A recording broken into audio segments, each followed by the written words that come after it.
Oke, kita ke pekan pertama dari Premier League. Pertandingan pertama ada City lawan West Ham, lalu ada Liverpool lawan Fulham. Kita ke City dulu. City main dengan formasi utamanya ya, bisa dibilang ini formasi utamanya untuk musim ini dengan Haaland sebagai starter dan Haaland benar-benar membayar bulian-bulian atau keraguan orang-orang di pertandingan-pertandingan sebelumnya. Haaland langsung on fire, dia cetak dua gol, satu gol dari lewat penalti yang dihasilkan dari pergerakannya juga, dan satu gol lewat terobosan dari pemain tengah City.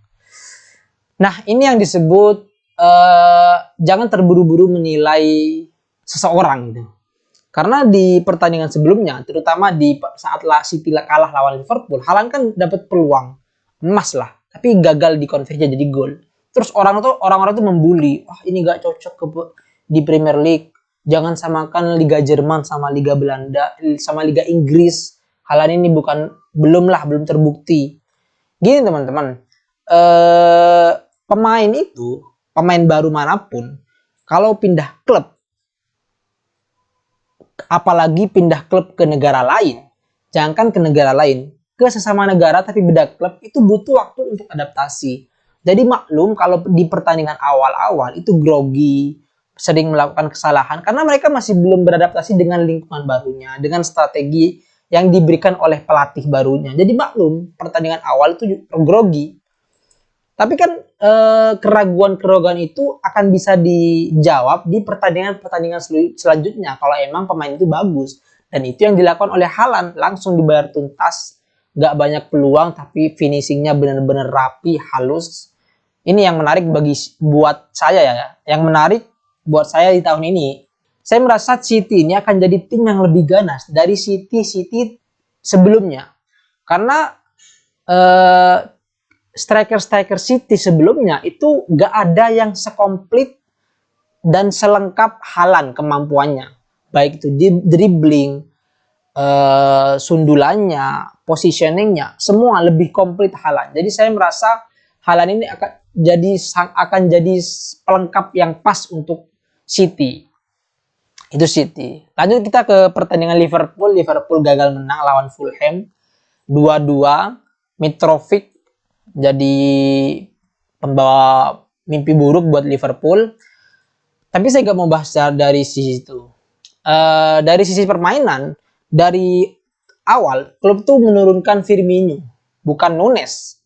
Menurunkan Firmino sebagai starter, sebagai false nine, Diaz di kiri, Salah di kanan, dan Firmino flop, gak perform. Lalu baru diganti Nunes. Setelah diganti Nunes, baru Nunes bisa merubah suasana dengan mencetak satu gol dan satu assist. Nah, apakah keputusan klub memainkan Firmino ini salah? Enggak juga menurut saya. Karena Firmino ini kan di musim lalu itu kan performanya menurun. Nah, sedangkan Liverpool sekarang ini untuk striker tengah itu hanya punya dua pilihan, Firmino atau Nunes. Origi udah dijual, Minamino udah dihengkang, Jota lagi cedera. Jadi agak bijak untuk mulai memberi kepercayaan kepada Firmino lagi. Karena dengan harapan saat diberi kepercayaan dirinya dan ritme permainannya itu bisa kembali lagi. Sehingga nanti opsinya kalau ada apa-apa dengan Nunes, Firmino bisa nge-backup itu. Jadi kalau menurut saya gak apa-apa.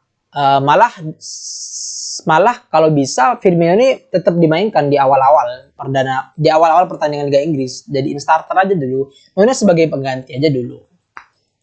Nah di sisi lain, dari ditahan imbang Fulham ini, Liverpool ini kan kemarin sempat TAA kan gol kedua Fulham itu kan karena bukan kesalahan sih, bisa dibilang karena kelalaian TAA itu seringkali terlalu fokus ke bola sampai dia melupakan pergerakan pemain-pemain lawan yang ada di sekitar areanya gitu. Ini bukan terjadi sekali dua kali, sering banget. Termasuk di final Champion kemarin lawan Madrid itu kan karena TA terlalu fokus ke bola sehingga dia lalai untuk melihat bahwa di belakangnya ada Vinicius gitu. Dan ini bukan cuma diketahui oleh Liverpool sendiri, ini diketahui oleh tim-tim besar Eropa bahwa kelemahan Liverpool di bagian TAA. TAA ini kan back yang unik. Kenapa saya bilang back yang unik? Karena kemampuan menyerangnya kadang-kadang lebih bagus daripada kemampuan bertahannya. Nah, ini yang perlu diimprove, yang perlu dikembangkan oleh TAA kalau ingin masuk atau kalau ingin naik level lah jadi back yang lebih komplit. Nah, selain itu, yang menarik dari persaingan City dan Liverpool ini, di tahun ini sepertinya akan bertambah lagi. Selain persaingan secara tim, juga akan ada persaingan secara penyerang, di mana mereka punya Nunes di Liverpool dan Haaland di Liverpool, yang masing-masing dari mereka hari ini itu sudah mulai menunjukkan keganasannya masing-masing. Haaland dengan golnya dan Nunes dengan gol dan asisnya kemarin. Nah, ini yang menarik.